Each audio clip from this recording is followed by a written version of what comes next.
Doing okay today?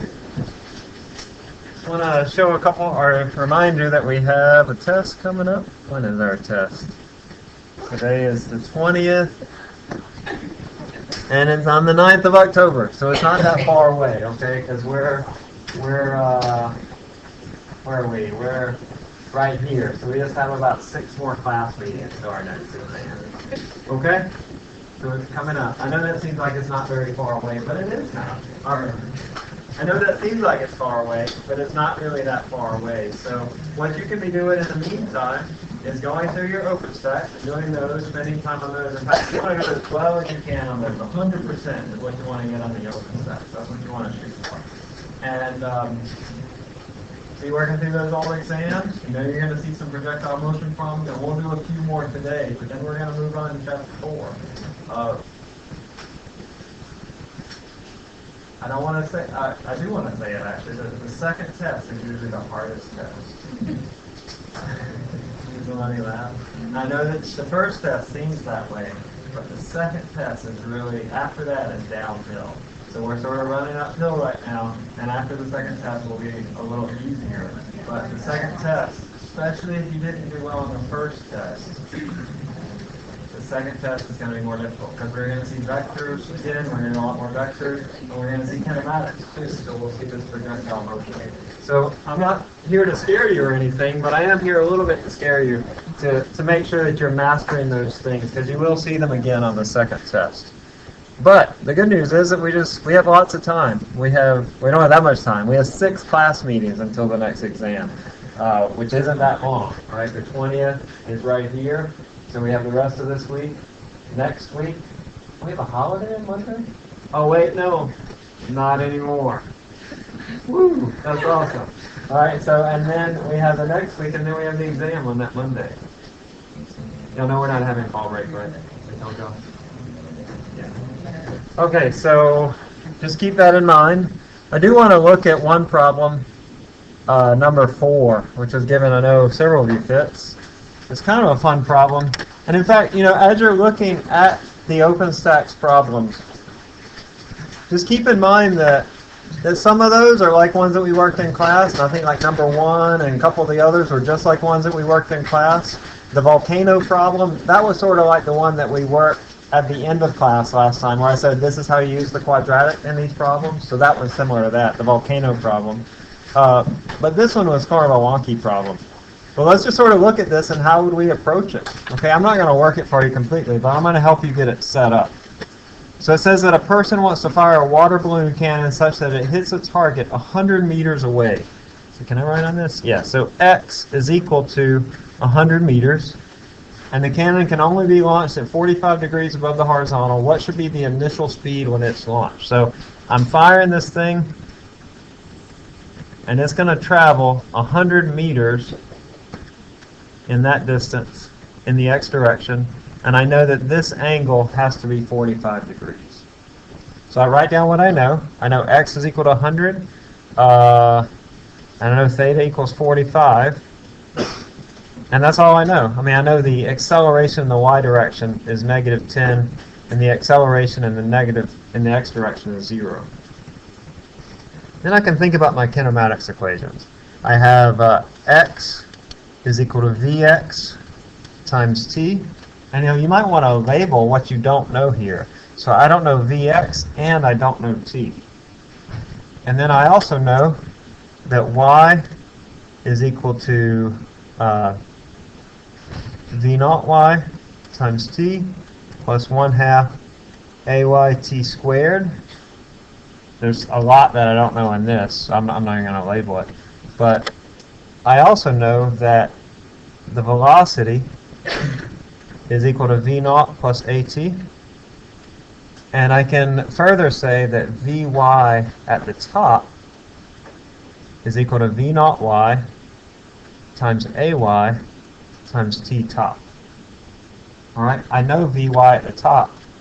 That's equal to 0. So 0, goodness bless you, is V naught y minus 10 times T top. What don't I know in this one? I don't know V naught y, and I don't know T top. So I have two unknowns in that equation. The wonky thing about this, there are two things that you need to consider. First of all, is the angle is 45 degrees. So what does that tell us about the relationship between v0y and v0x? Which one is bigger? Is v0y bigger or is v0x bigger if the angle is 45 degrees? They're the same, right? Because if I have a 45-degree angle for a vector, that means that the sides of those vectors, the components, make up an equilateral right triangle because that angle is 45 degrees. And so those two x and y components are exactly the same. So v0x and v0y are both the same. Vx is equal to v0y. So if you look at these two equations, here and here, it looks like I have three unknowns, here, here, and here. Actually, it looks like I have four unknowns. All four of these are unknown, and all four of them seem distinct. But these two are exactly the same. So I can just call these Vx or V0y. They're exactly the same. The second thing is T top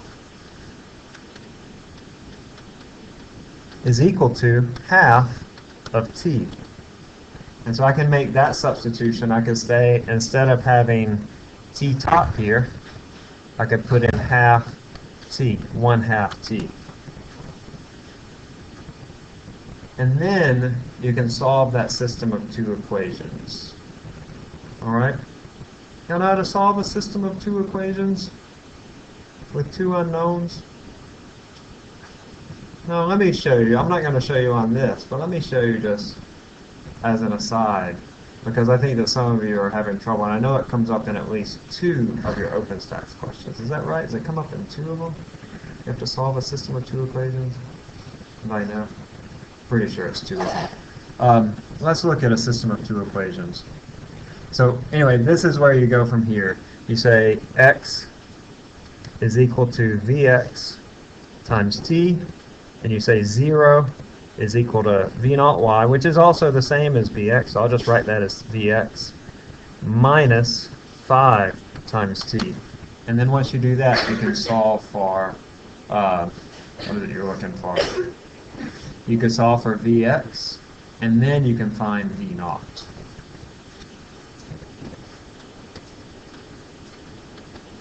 And then after you find Vx, then you find v0. Because remember, Vx is equal to v0 cosine theta. And you know theta. Okay? That was kind of a tricky question, so I just want to give you a little bit of jump start on that. Y'all coming okay on the homework assignment that's due on Thursday? It's tomorrow. Isn't it due Thursday? It's due Friday. Oh, I think I'm going to change it to Friday. How would that be? Would y'all like me more or less?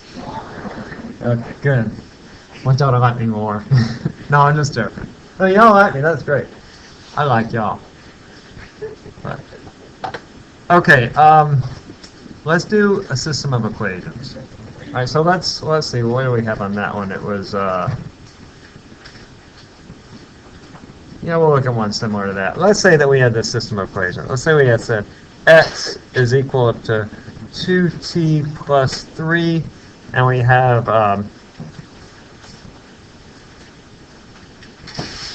this isn't a good one. Let me rewrite this.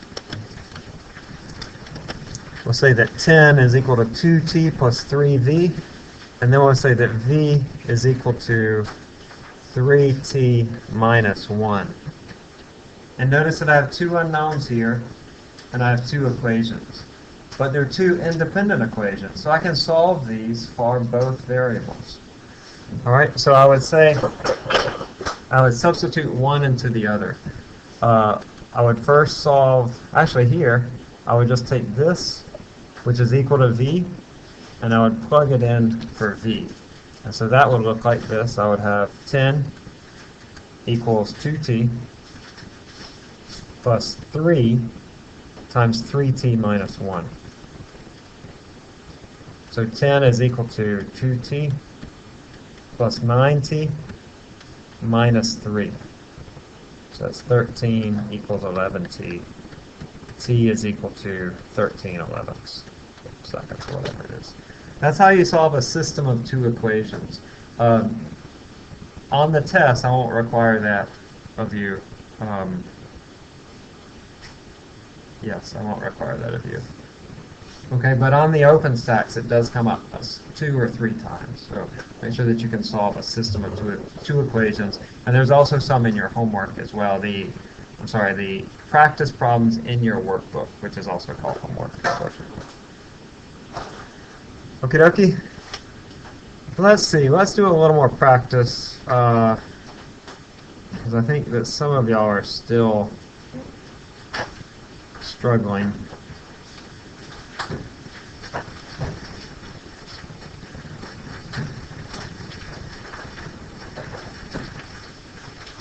Let's do some of these extra practice problems. I'm not sure how much y'all do these. This is on page 73.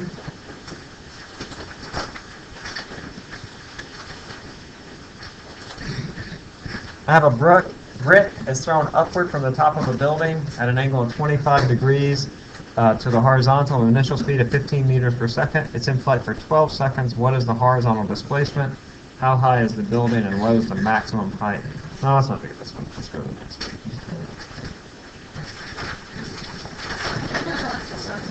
Yeah, let's do number 7. All right, so I have a car that goes off the side of a cliff, and it lands 20 meters away. So it lands 20 meters in that direction, but the cliff is 100 meters high. And I want to know how fast was it going when it was going over the edge. So I know a couple things. Here, I want to know what Vx is. I know that Ay is equal to -10. I know that y is equal to -100 meters. And I know that x is equal to 20 meters. All right? I can think about my equations, the kinematics equations.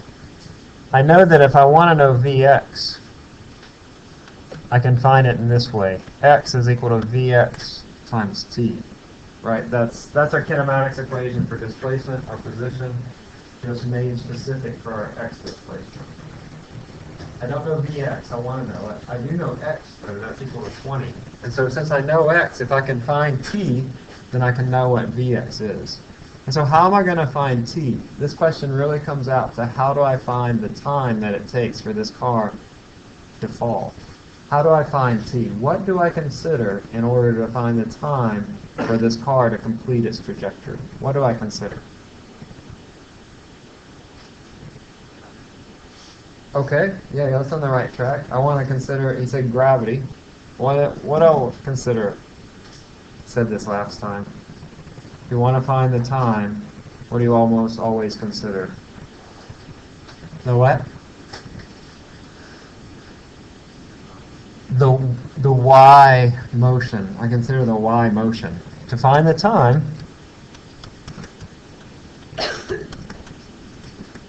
I find how long it takes to fall.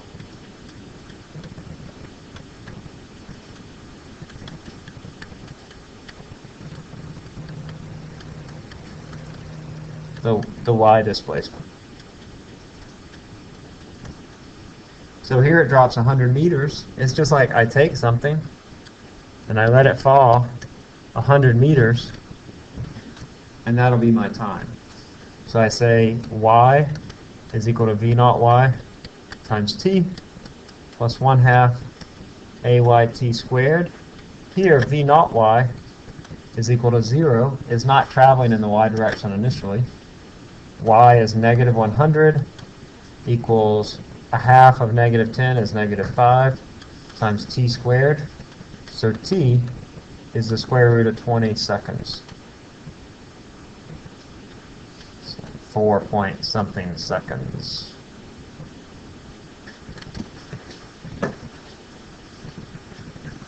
What's the square root of 20 now? Okay, 4.5 seconds. All right, so that's the time that it takes to fall that distance in the y direction.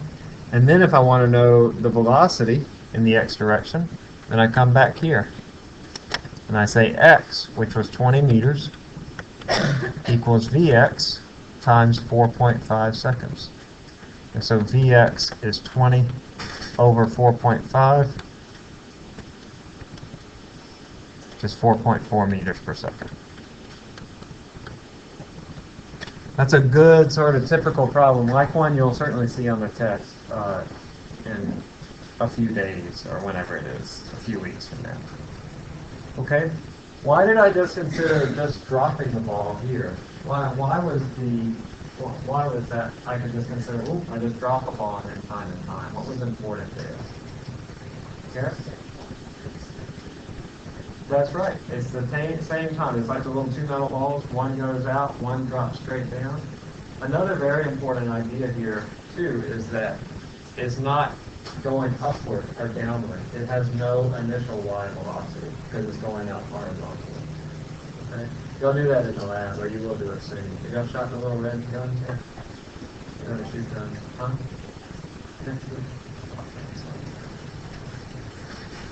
Okay.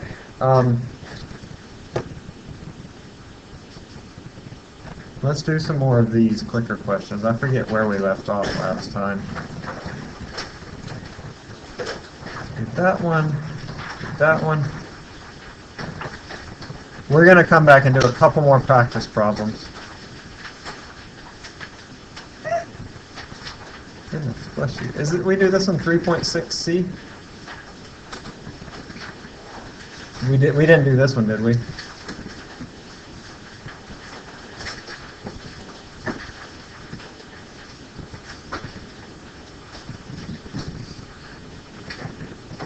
Hey guys, we're having a special seminar this afternoon. It's at 2 p.m. and it's in the demo kitchen over in the Culinary Hall. I know where that is. Culinary Lede Hall. The demo kitchen. And it's this guy, he's a pit master at UL, but he's a physics professor too. And he's going to be talking about the physics of barbecue. It should be interesting. He's going to have samples. And he's going to do something to a brisket. I don't know what he's going to do. But he asked for a boiling pot of water. So your guess is good as mine. Okay, give me just a second. I don't know what's up here. To restart my clicker base. Guys, I want to encourage you, because I know some of you didn't do so well on this last exam. And I just want to encourage you, to know that really no matter what you made on this exam, and I've looked at people's grades, like even if you made 40% or whatever, like basically if you make B's here on out, you'll get a B in the class. If you make A's here on out, you probably get an A in the class. So go to that grade calculator online and you can put in the various values for your grades and your exams and the final, and it just spits out your final grade. And you can play around with the numbers and you'll see that this exam, while important, that it's not that important. That it's really the whole corpus of the exams, all 4 exams and the final and the OpenStack stuff and the class participation. So I just don't want you to feel like it's a lost cause. And I know that some of you feel that way, right? But don't let that feeling of being lost affect your work right now, because you need to be putting in the time every day, 20 minutes a day, 30 minutes a day, practicing. Y'all feel pepped yet? That was a pep talk. Okay. All right. Answer this question. Which of the 3 punts has the longest hang times? That is, which punt is in the air the longest amount of time? Let 1, 2, 3 be A, B, C. The other way here.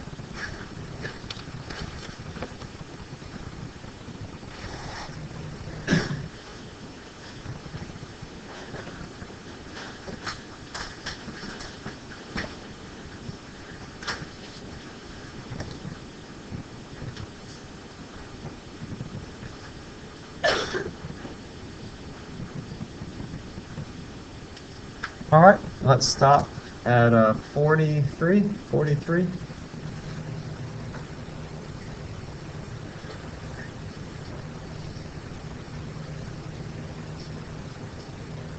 Hey, look at y'all. D is right. That's awesome. They all have the same hang time. Because what dictates the amount of time that the object is in the air? The x or the y motion? The y motion. And so since these all go to the same y height, they all are in the air for the same amount of time. Hey, what do you call a bear with no teeth? A gummy bear. Now listen, when I ask a joke, like you don't give the punchline, whoever that was over here that said that. You just say, I don't know. Thank you, Savannah. That was good modeling of how to do a joke. You say, I don't know. Even if you think you know the answer, you say, I don't know. Okay, so D is the right answer. A battleship simultaneously fires 2 shells at 2 enemy submarines, launched at the same initial velocity. Which submarine gets hit first?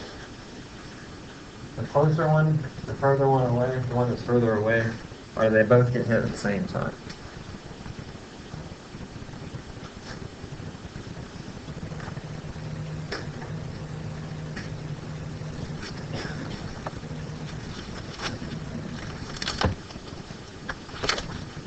All right, we'll just do about 10 more seconds. 10 more seconds. Stopping at 40.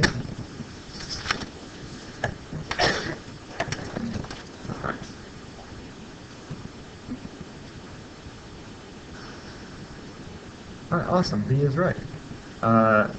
B is going to hit first because it has a lower y height. It's in the air for less amount of time. And so even though it's further away, it actually gets hit first. So B is the right answer. Hey, where does a one-legged what? Go ahead.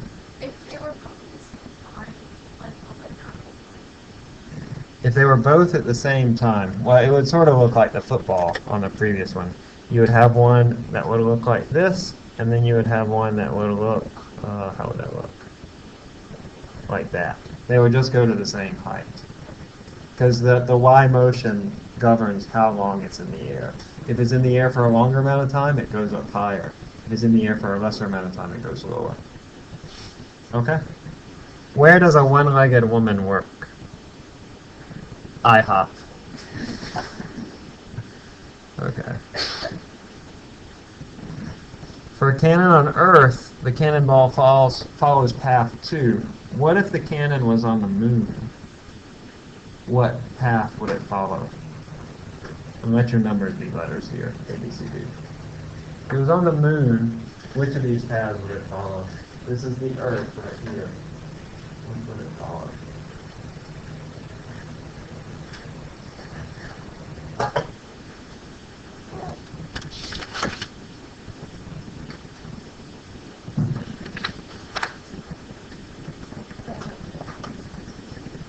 All right, let's go about 10 more seconds.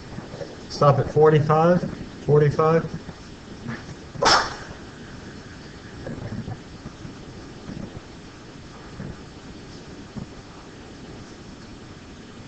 Man, look at y'all. You are tearing this business up. All right, so D is right. Because it has less acceleration, it accelerates at a slower rate, it falls more slowly. So it's in the air for a longer amount of time. So instead of falling quickly down to here, it just falls more slowly. And that allows it to go out a further x distance, just because it's in the air for a longer amount of time. So D is the right answer. Hey, why do gorillas have big nostrils? Got big fingers. All right. Spring-loaded launch gun can launch projectiles at different angles, same launch speed. Which will give it the greatest distance?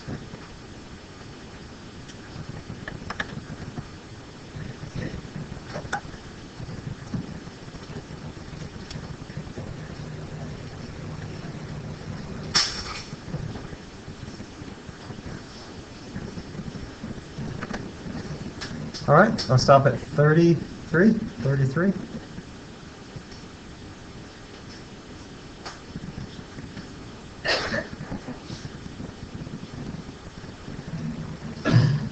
Look at you. That's awesome.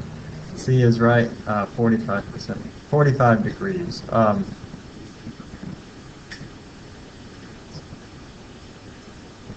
Where do you find a one-legged dog? Right where you left them.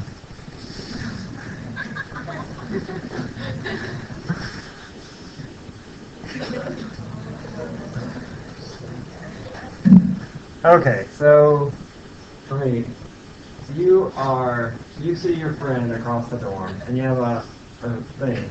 And so you pull it back, you aim it, and you have to aim up a little high. But you aim, so if you shoot, it comes and it hits your friend.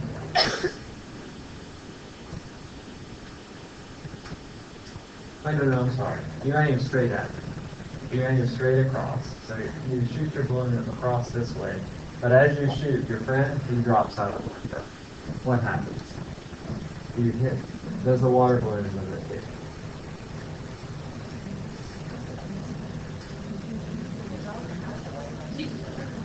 The guy's jumping out of the window. He's just falling straight down. And you shoot your balloon straight across in this direction towards him.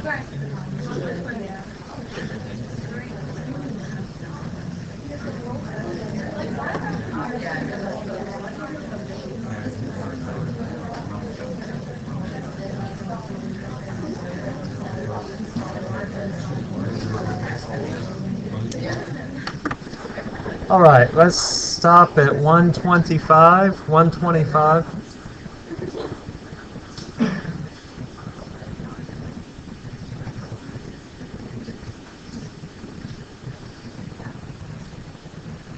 Okay, A is right. Let me draw the picture of what happens here.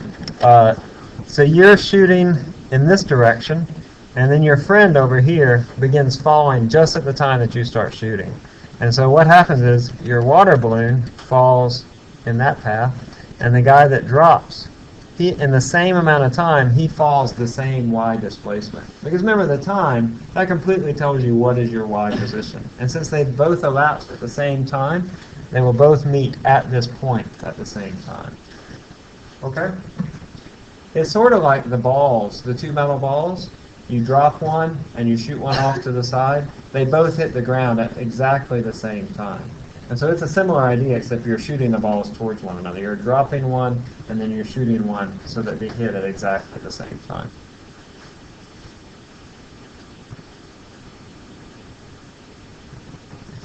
What about this one? This is very similar, except he's up above you. You aim straight up at him, but then when you shoot, he falls at exactly the same moment.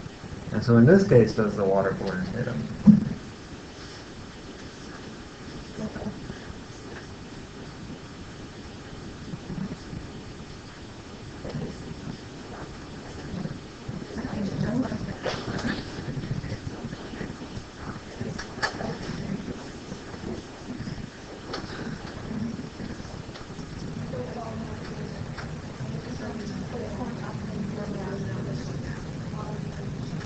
All right, let's stop at 48. 48.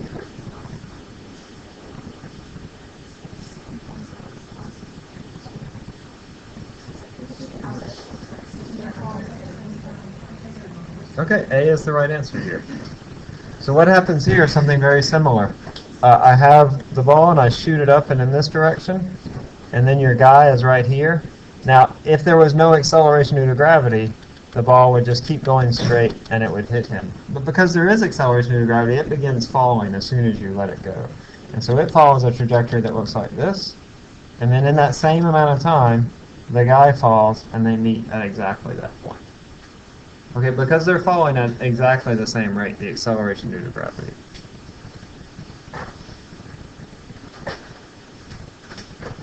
All right. What's up? No, it doesn't matter about the velocity.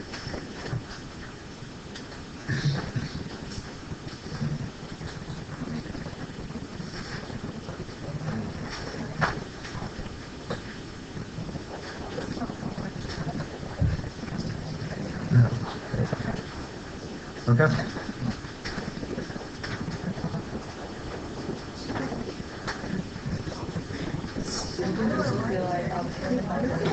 All right, folks, so let's do a couple more problems. Let's see, y'all have 2015 in your book, don't you? Oh, these are circuits. Circuits on the next exam. Sorry. That's what I want to.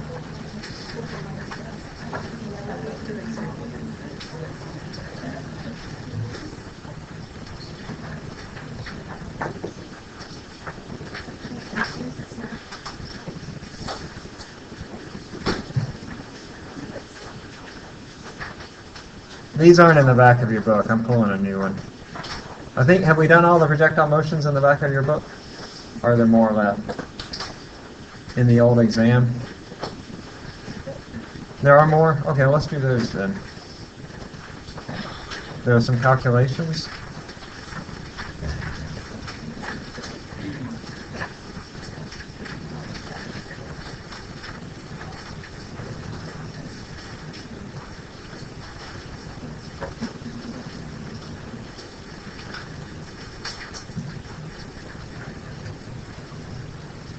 We haven't done number 3, have we? Let's try that one, okay?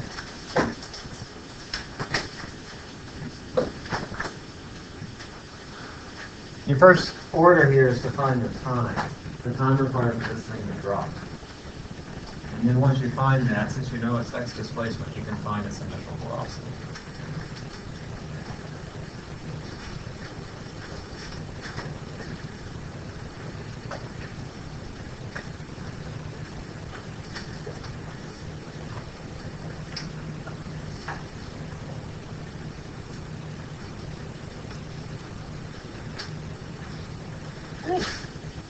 Question.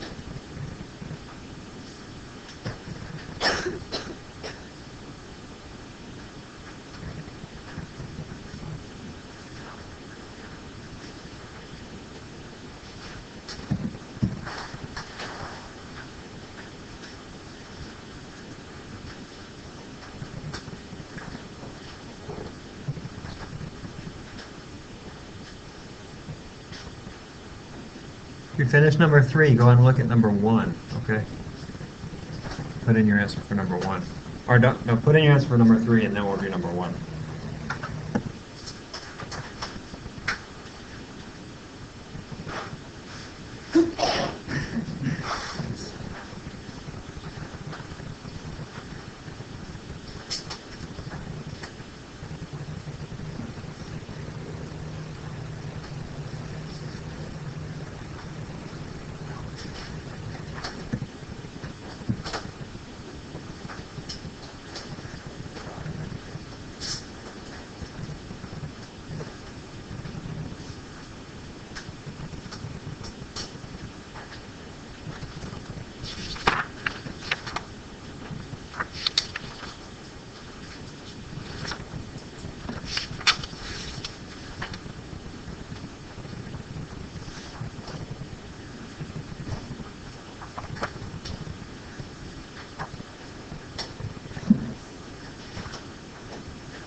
All right, let's try to wrap this up in about 15 or 20 seconds.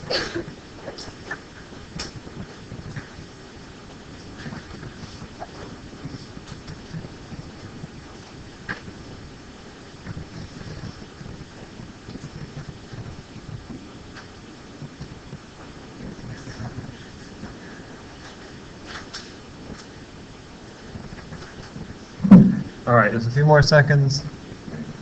Stop at 258. 258.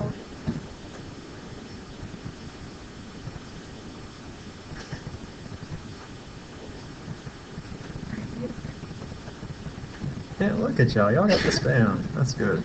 All right, so we want to first find the time. To find the time, just like we did before, we just imagine that something is dropping from 20 meters. And so we say y equals 1/2 at squared. That's because v naught y is equal to 0. Negative 20 equals negative 5 t squared.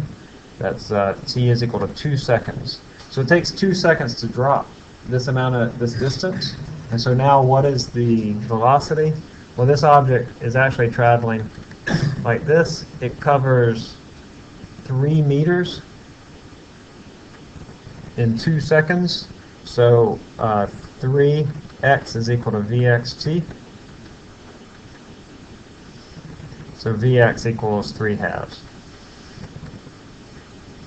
or 1.5. And what do you call a man with a car on his head? Jack. Jack. Jack. Like a car jack. But it's a man That's his name. All right, let's do number 1, and then we'll move on to forces.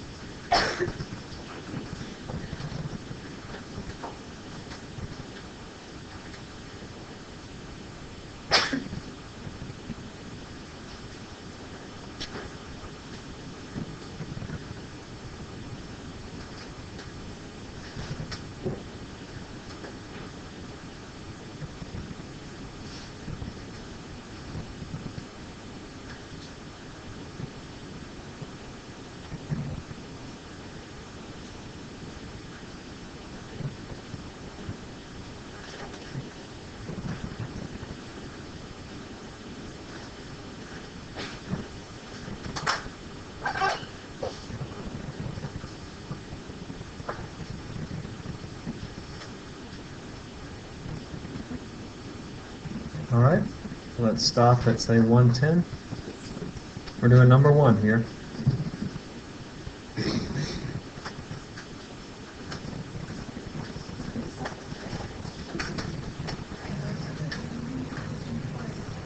$110.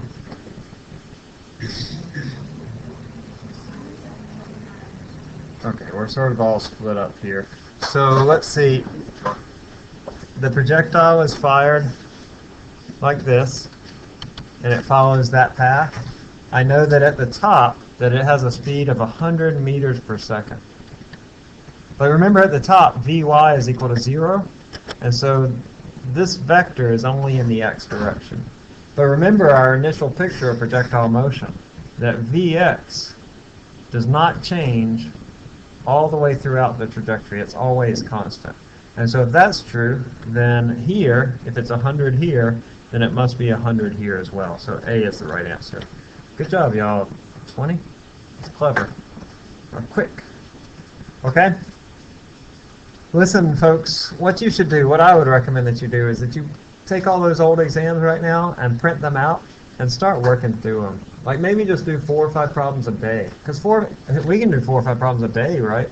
Instead of waiting for those 3 days before the test and cramming it all in, like go ahead and print them out now and just set aside 20 minutes every single day and spend those 20 minutes or 30 minutes or maybe 40 minutes. Like if you did really poorly, you might need to do a little more. But spend that time every single day. That's really how you master a class. You should be doing that for all your classes. I know that's hard to say because many of you have jobs, some of you have families that you care for, and you just have a lot of other obligations. But you really want to spend 20 minutes to an hour a day on your coursework every single day for all of your classes. 20 minutes, I think, for this class. If you made a B or even a C on the first test, 20 minutes should be okay, and I think you'll do better on the next test. Okay? All right. Let's go back. We're going to start on chapter 4.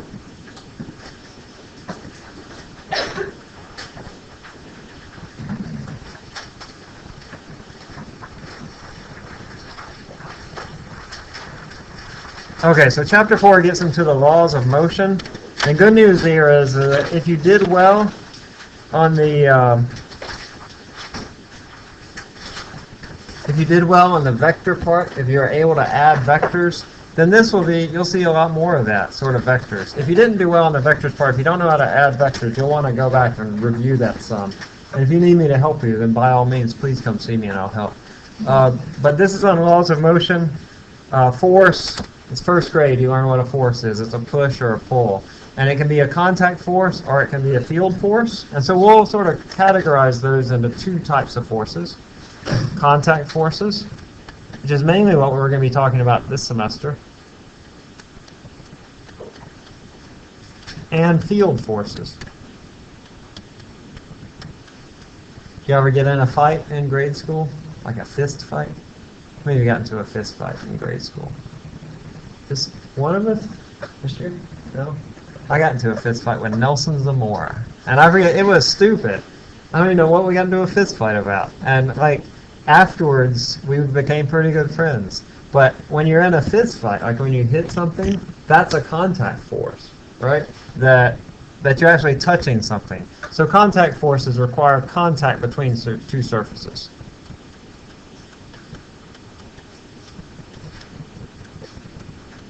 And that's usually what we think of when we think of a force. On the other hand, field forces have no contact.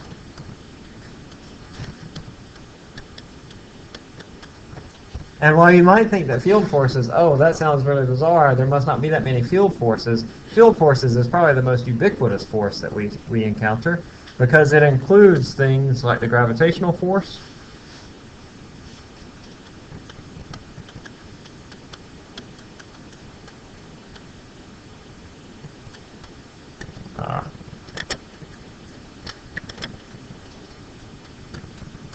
the gravitational force, that is the force between two objects of mass.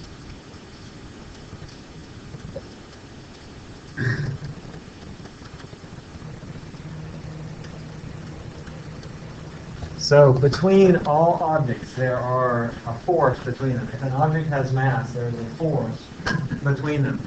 And we see that with the Earth, right? That there is a force between us and the Earth of about 700 newtons. So the Earth is pulling down to the 700 newtons of force. But in a similar way, there are forces between all of us. It's a small force, but it's certainly measurable. A force between all of us that's an attractive force. It's a gravitational force. That's an actual physical, measurable force if you have mass. The second is an electric force.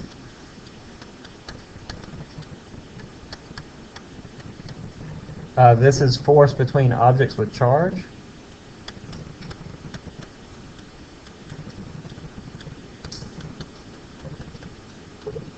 And next semester, we will talk all about this, and we'll get into all the little intricacies of what electric forces are and how we apply them, how we look at fields.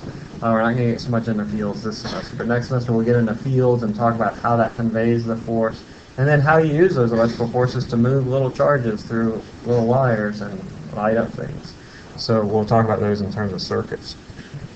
There are two other types of field forces. We're not going to deal with them, but I'll just list them here, and that is the weak and the strong nuclear force.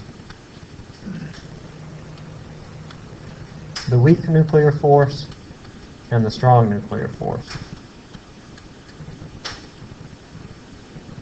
And we're not going to get to that at all, but those are forces that are involved either in radioactive decay for the weak nuclear force, or the strong nuclear force is involved in holding the nucleus together. But don't write that down. You're not responsible for that. You might need to know just that the weak and strong nuclear force are one of these four field forces, but you don't need to know what they are. Okay? Newton's first law, the law of inertia, says that an object moves with constant velocity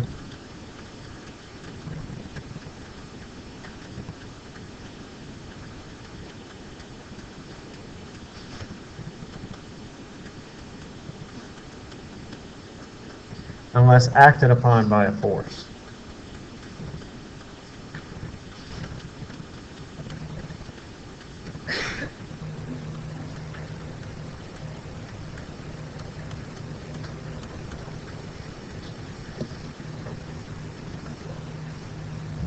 So this was a pretty big deal when Newton came up with it. It basically says that an object is going to keep moving unless you apply a force to it. But at the time of Newton, in the 1700s or so, the reigning view of the day was the Aristotelian view. And even today, people still sort of have this Aristotelian view of things. And Aristotle thought that objects have a natural state. Let's write that down. So Aristotle believed, and Aristotle came, 100, 200 years before Newton, but he believed objects have a natural state. Not natural and as we think of it, like as in nature, but a natural as in like a preferred state. It's almost a spiritual term. He believed objects have a natural state.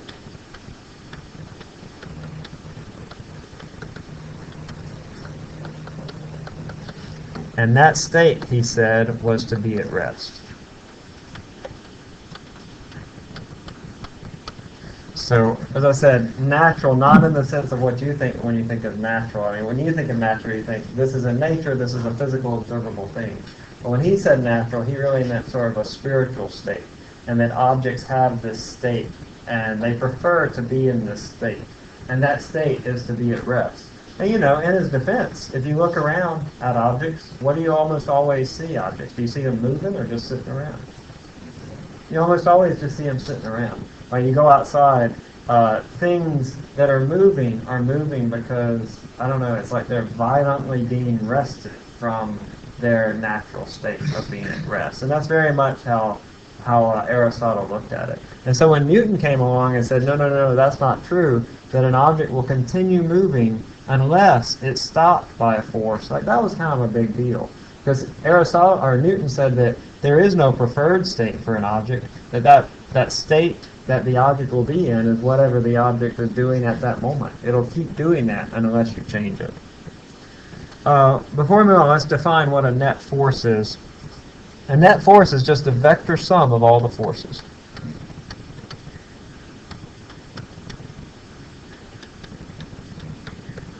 And so, for example, we'll write this two different ways. I might write F net, or I might write the sum of the forces.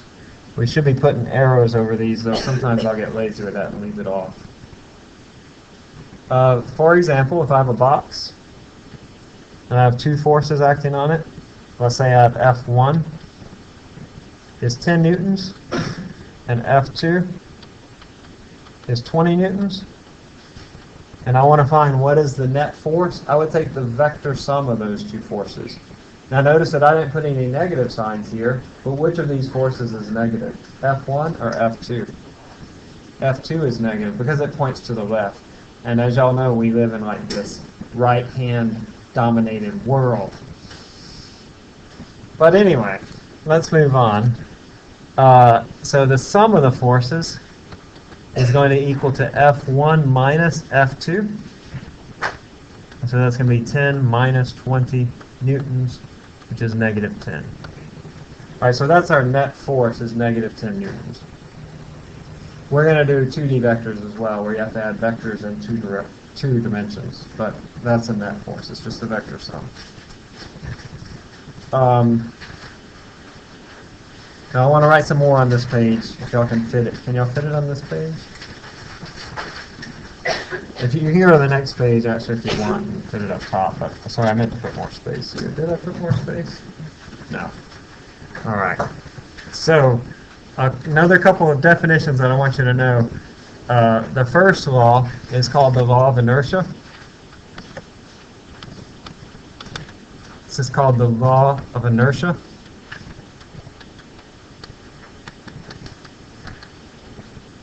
And inertia is the tendency of an object to continue in its state of motion.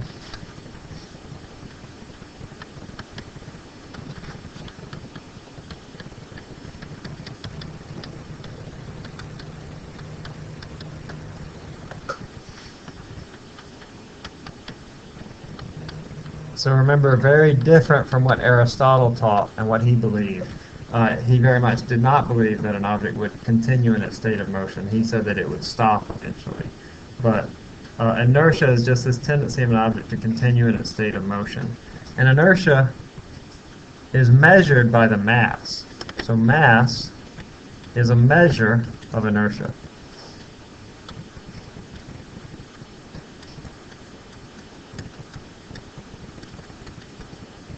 That's why those football players, you want to be big guys, right? Because they have more mass, they have more inertia. They're just harder to stop because they're bigger. So if you have more mass, you have more inertia.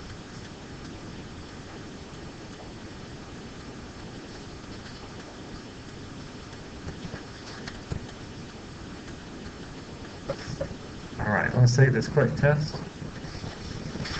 I'm sorry, y'all get all that? Just need to know those definitions. You might have the first law is which of these? Is it the law of inertia? Is it the law of acceleration? Is it the law of action-reaction? And you just need to know what it's called and what is inertia, be able to define that. All right, true or false? A, true, or B, false? This statement. If an object moves with constant speed, the net force equals 0. If an object moves with constant speed, the net force equals 0.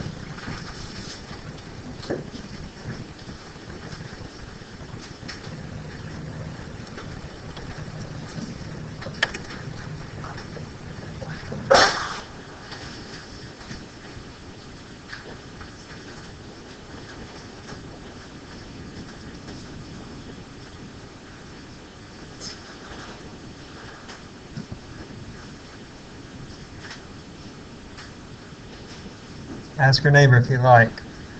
About 15 of you have the wrong answer. I'm going to stop at 58. 58.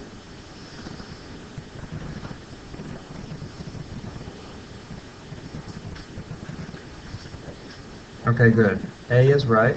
That is a true statement, that if an object is moving with constant speed, then the net force is equal to 0. Otherwise, if it had a net force not 0, then it would not be moving with a constant speed. It would either be slowing down or speeding up. And that sort of brings us into Newton's second law. Listen, we're sort of inclined to believe that V is proportional to F. That is, if I give a force on an object, then it brings it up to some faster speed, and then it continues at that faster speed. But that's not true. That's not a true statement. Instead, our acceleration is proportional to F.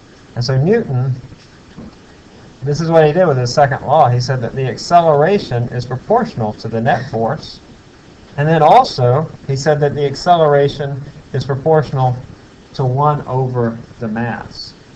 Which is another problem with football, that if you have a bigger mass, it's just harder to move that, harder to accelerate that. That's why, like your running backs and stuff, they're not as big as your linemen. Is it right? Your running backs aren't as big as the linemen because they need to be quicker and move at a faster pace.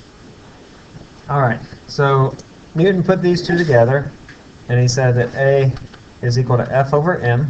These two proportionalities, or as you know it, most likely F equals ma. Notice this is a vector equation, that F is a vector and A is a vector. So that's our Newton's second law. And this brings us to our third equation that we have so far this semester. We had the two kinematics equations and different variations of it, and now we'll have this equation. We'll see one other one before the next test, but that'll be it for friction. Okay? This is called the law of acceleration. The law of inertia is the first one. This is called the law of acceleration. We'll see Newton's second law again in chapter 5, because actually Newton didn't write it this way. He wrote it in terms of momentum, which we'll see in chapter 5 when we get to it. I think we'll stop there, okay, guys? I'll see y'all Friday. I'll move that quiz to Friday.